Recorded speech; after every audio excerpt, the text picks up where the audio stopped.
대통령으로부터 53차 제2/3대책위원회 회의를 시작하겠습니다. 김정인 대표의 발언이 있겠습니다. 어저께 정부가 이 서비스 산업에 대한 발전 방향을 발표하면서 원격 의료나 이런 또 들어온 내 택배 이런 등을 얘기를 했는데, 이거는 지금 현재 국회에서 합의가 이루어지지 않으면은 시행할 수 없는 사업이고, 과연 한국 같은 지형에서 드론에 의한 택배가 그렇게 커다란 성과를 거둘 수 있을 것이냐 하는 것도 굉장히 의문이 되고 있습니다.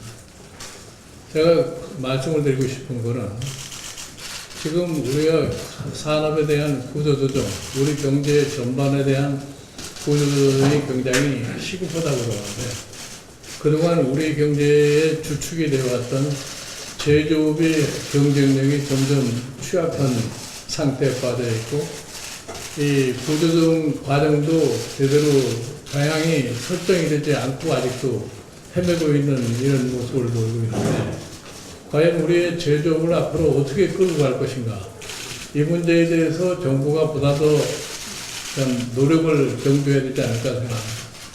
지금 우리보다도 더 첨단을 가고 있는 미국 같은 나라에서도 제조업의 부활이라는 지금 얘기를 끄집어내고 있고, 지난 4월 달에 오바마 대통령이 구라파를 방문했을 적에 미국의 기업들을 데리고서 독일의 하노바에서 개최되는 거의 산업 4.0 박람회에 가가지고 어떻게 해서 이런 이 독일이라는 나라가 제조업을 갖다 가지고 지속적으로 세계 시장에서 경쟁력을 유지하고 있는 것을 보자 하는 이런 계기를 마련했던 것 같고, 또 중국도 최근에 보면 오래됐습니다만은 중국 제조 2025라고 하는 것을 내걸고 제조업의 경쟁력 향상을 갖다가 위해서 부단한 노력을 가하고 있는 겁니다. 그런데 우리는 일반적인 분위기가 어떤 분위기냐, 제조업은 이제는 한물간 분야가 아니냐. 그리고 우리 계속해서 얘기하는 것이 무슨 첨단 산업, 미래 산업, 이렇게 얘기해서 AI니 최신적인 그런 첨단 기술을 얘기하고 있는데, 과연 이러한 것들이 우리 경제에 단기적으로 무엇을 줄 것이며, 그것이 제대로 이 산업화가 돼가지고서 우리 경제에 크게 도움이 되고 우리 일자리를 창출하려고 할 것 같으면 얼마나 시간이 걸릴 것이냐 하는 것에 대한 아무런 개념이 없습니다. 그래서 우리가 지금 그동안 우리 경제를 지탱해오는 이 제조업을 다시 우리가 이 경쟁력을 갖출 수 있는 체제로다가 변경을 시킬 것 같으면 정부가 무엇을 어떻게 해야 되는지를 좀 제대로 구상을 해야지 않을까 이렇게 생각합니다. 우리가 정부의 예산을 보고 같으면 우리가 R&D 예산으로다가 1년에 한 18조 정도, 아마 세계에서 GDP 대비 R&D 예산이 제일 큰 인구 비례로 봤을 적에 큰 예산이라고 볼 수 있는데, 이러한 예산들이 실질적으로 우리 경제의 경쟁력을 향상하고 우리의 먹거리를 제공할 수 있는데 제대로 기능을 하고 있느냐, 이것도 한번 재검토할 이런 시기가 아닌가 봅니다.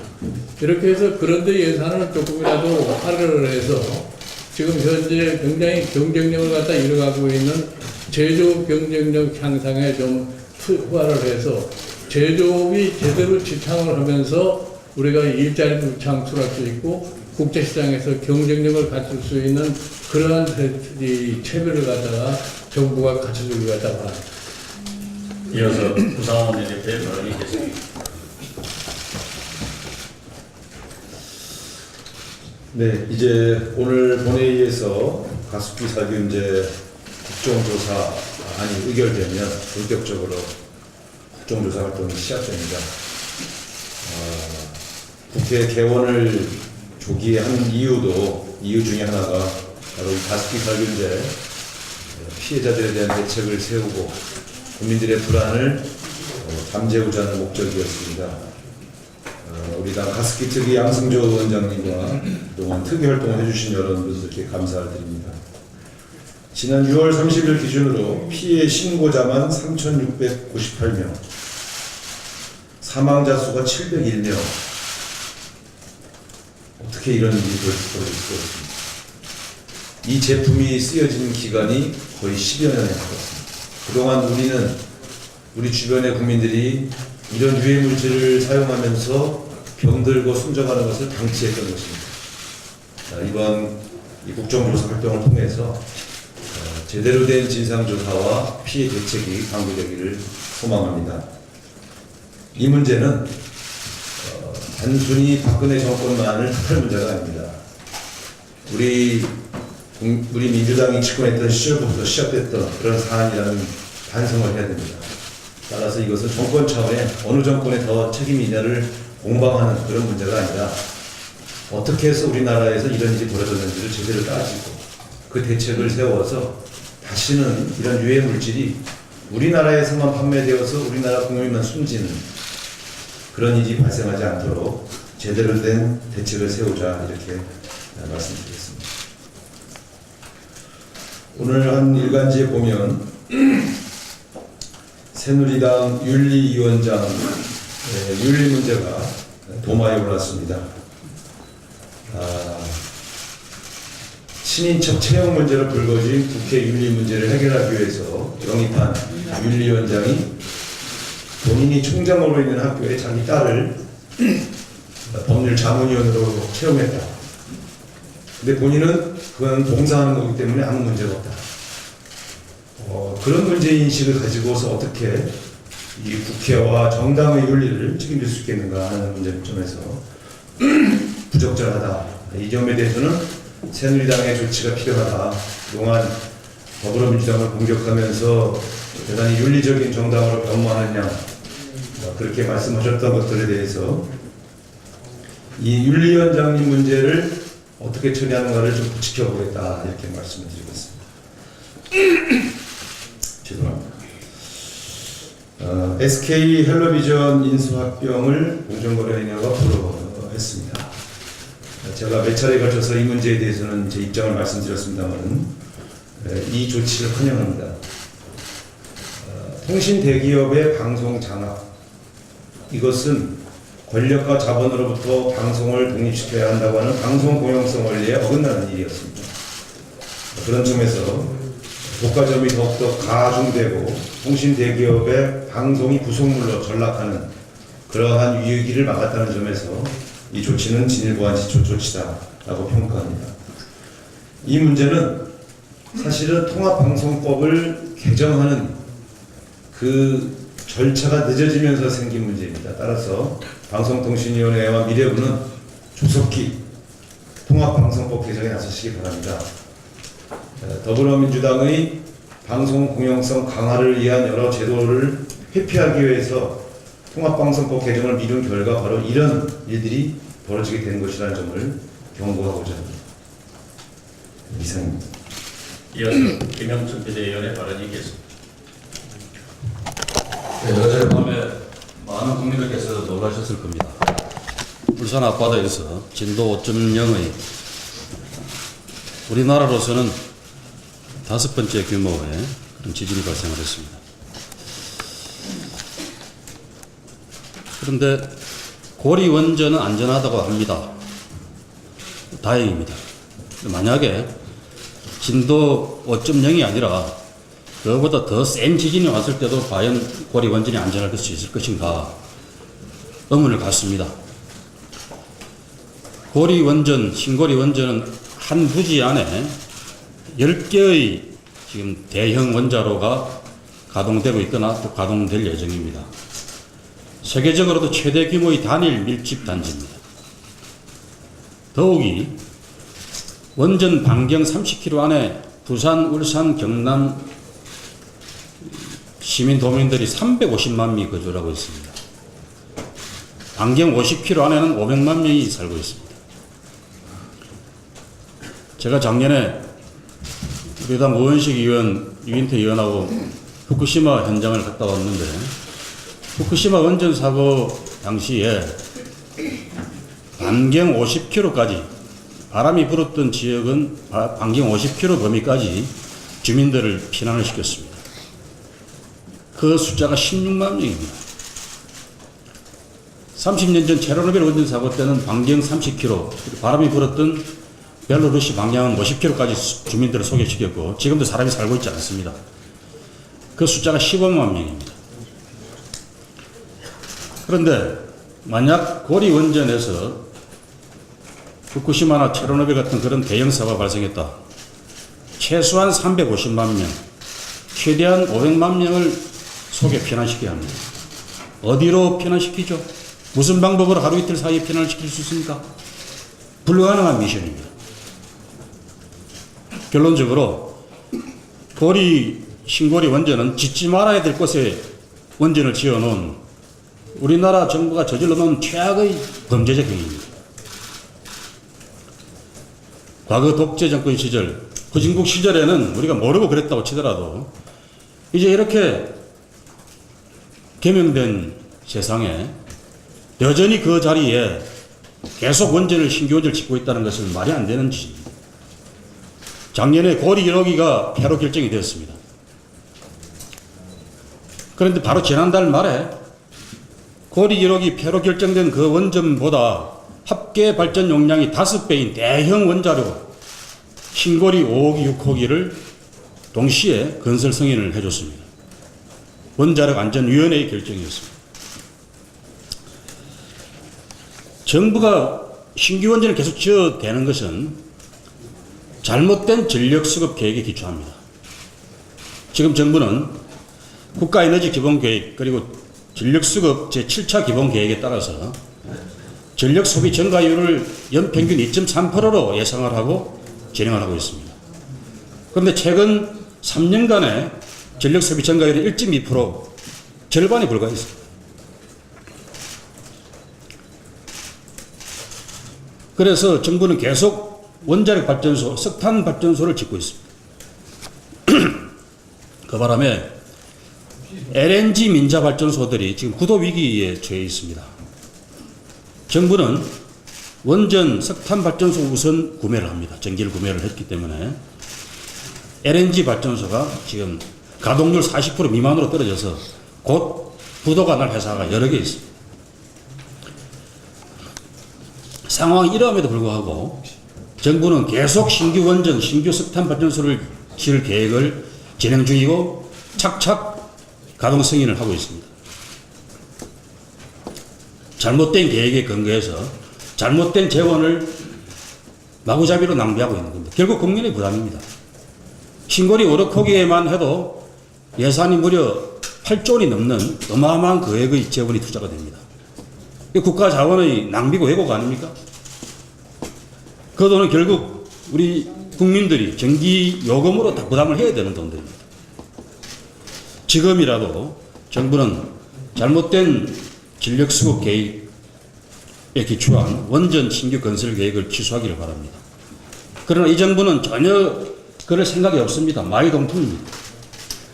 그래서 어제 원전 주변 지역의 그런 지진 사고를 계기로 해서 지난달 원자력 안전위원회에서 야당 추천 원안 위원들이 제기했던 절차상의 하자, 곧 한 부지에 다수의 원자로를 밀집해서 짓는 것에 대한 안정성 검사가 제대로 안 됐다 라는 주장을 했는데도 불구하고 원안위는 그런 주장을 무시하고 다수결 표결 처리해서 신고리 5, 6호기 가동 승인을 했습니다. 건설 승인을 했습니다. 그 절차가 잘못되었다는 점을 분명히 하고 신고리 5, 6호기 건설 승인 취소 가처분 소송이라고 내야 될 판입니다. 그럴 계획입니다. 오늘 11시에 우리 당 탈핵 에너지 전환 국회의원 모임 회의가 소집이 되어 있습니다. 그 회의에서 논의를 하고 또한 부산, 울산, 경남의 우리 당 국회의원들과 논의를 해서 신거리 5, 6호기 건설 승인 취소 가처분 소송을 적극적으로 준비할 생각입니다. 이상입니다. 이어서 손혜원 홍보위원장의 보고가 있겠습니다. 지난 3일 국가 브랜드가 공표되었습니다. 크리에이티브 코리아라는 이름으로 이런 브랜드가 나왔습니다. 제가 디자이너다 보니 전 세계에서 제게 문의가 옵니다. 어떠냐? 괜찮은 브랜드냐? 괜찮은 디자인이냐? 이런 질문들이 옵니다. 저도 부담이 있고 그래서 이제 준비를 하고 있었습니다. 이 브랜드가 우리하고 얼마나 적합한지, 그리고 우리가 쓸만한 브랜드인지, 효율적인 측면이 있는지, 이 부분들을 이제 준비를 하면서 정리를 해서 이제 제가 페이스북에 쓰려고 마음을 먹고 있었습니다. 많은 기자분들도 제게 요청을 해오셨고, 그러나 제가 전체적으로 한번 정리를 해서 써서 그 공론화되게끔 말씀을 드리겠습니다. 그러니까 부분적으로 색상과 디자인과 이 슬로건 자체에 대해서 얘기를 하려고 생각했습니다. 저는 이 국가의 브랜드를 만들면서 이 광복 70주년을 기념해서 만들었다고 얘기를 했고, 그리고 1년여 동안 각계 전문가들이 이 작업을 했다고 했습니다. 물론 제가 디자인 업계에 오래 일을 했기 때문에 누가 어떻게 작업을 했는지 대강 알고 있습니다. 그리고 이 작업을 보면 왜 이런 브랜드를 만들었는지, 왜 이런 색상을 썼는지도 알 수 있습니다. 이들은 뭐라고 얘기했냐면 이것이 태극의 두 가지 색이라고 이야기를 했습니다. 근데 여러분들이 이걸 보시면서 빨강 파랑만 보면서 태극을 상상하실 수 있습니까? 그리고 이쪽에 있는 이 바가 사계를 얘기한다고 합니다. 사계는 검정으로 가야 합니다. 참으로 이상하다. 왜 이런 설명을 붙일까라는 이 의문을 가지면서 정리를 해서 한 내일쯤은 이 로고를 한번 평을 해보려고 생각을 하고 있었던 중에 오늘 아침에 너무 참 비극적인 제보를 제가 받았습니다. 어떻게 생각하십니까? 이들이 빨강 파랑이 태극의 두 색이라고 우겼던 그 색은 프랑스 국기의 색이었습니다.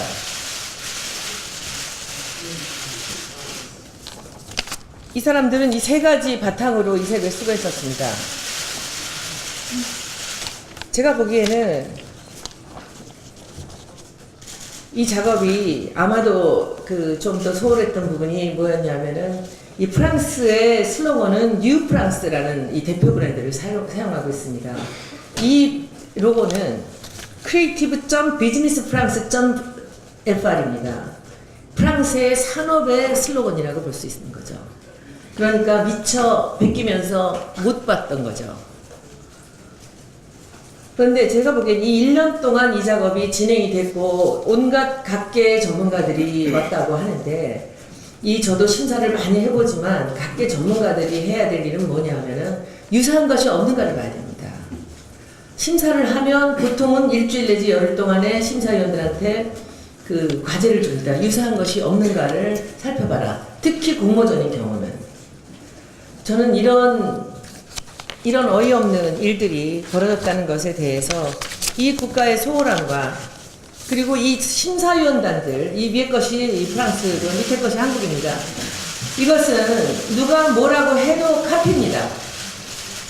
크리에이티브라는 이름이 이 국가명 앞에 온 것, 빨간색과 파란색을 쓴 것, 이것은 무조건 카피입니다. 다른 핑계에 누가 된다면 그때는 정말 더 한번 심하게 이것이 왜 카피인지 말씀드리겠습니다. 이것은 명백한 표절입니다. 참 불행한 것은 그 표절된 이 슬로건에 크리에이티브란 말이 들어있다는 거죠. 표절과 창의, 참으로 비극적인 코리아입니다. 그리고 저는 참 이 상황을 보면서 부끄럽기가 그지없습니다. 제가 디자이너라는 사실이 너무 부끄럽고, 이 나라 문화부 장관이 제 직속 후배라는 사실 또한 너무 부끄럽고, 이것을 마지막 최종 결정했을 이 나라 대통령이 참으로 부끄럽습니다.